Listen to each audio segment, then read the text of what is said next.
ಸಂಖ್ಯೆ ಎಣಕ್ಕೆ ಶಬ್ದ ಇದರಲ್ಲಿ ಸಂಖ್ಯೆ ಅನುಗುಣವಾಗಿ ಚಟುವಟಿಕೆ ಮಾಡನ್ರಿ. ನಾವೀಗ ಇಲ್ಲಿ ಸಂಖ್ಯೆಗಳನ್ನ ಇಟ್ಟಿನಿ. 1 2 3 4 5 6 ಅಂದ್ರ 1 2 3 4 5 6 ಇಟ್ಟಿನಲ್ಲ. ಈಗ ನಾನು ಇಲ್ಲೊಂದು ಬಾಟಲ್ ಐತಿ, ಇದನ್ನ ತಿರುಗಿಸ್ತೀನಿ. ಅದು ಯಾವ ಕಡೆ ಮುಖ ಮಾಡುತ್ತೆ ಅಷ್ಟು ಸಂಖ್ಯೆಗಳನ್ನ ಆ ಸಂಖ್ಯೆಗಳ ಅನುಗುಣವಾಗಿ ನಾವು ಇಲ್ಲಿ ಇಕ್ಷಿನ ಡಬ್ಬೆದಾಗ ಅವನಿರ್ಬೇಕು. ಯಾವ ಕಡೆ ಮುಖ ಆಗ್ತದ? ಒಂದಕ್ಕೆ ಎಷ್ಟು ಇಡ್ಬೇಕು? ಒಂದೇ. ಗುಡ್.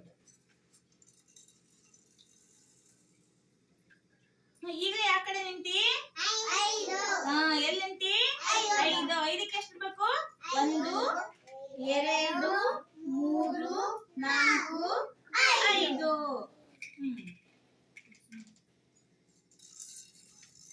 ಇನ್ನೊಂದ್ಸಲ ತಿರುಗಿಸಿದ್ನಲ್ಲ ನಾನೀಗ. ಈಗ ಯಾವ ಸಂಖ್ಯೆಗೆ ನಿಂತದು? ಅಲ್ಲಿ ಎಷ್ಟು ಇಡ್ಬೇಕು ನಾವೀಗ? 2. ಗುಡ್. ಇನ್ನೊಂದ್ಸಲ ತಿರುಗಿಸ್ಲೇ.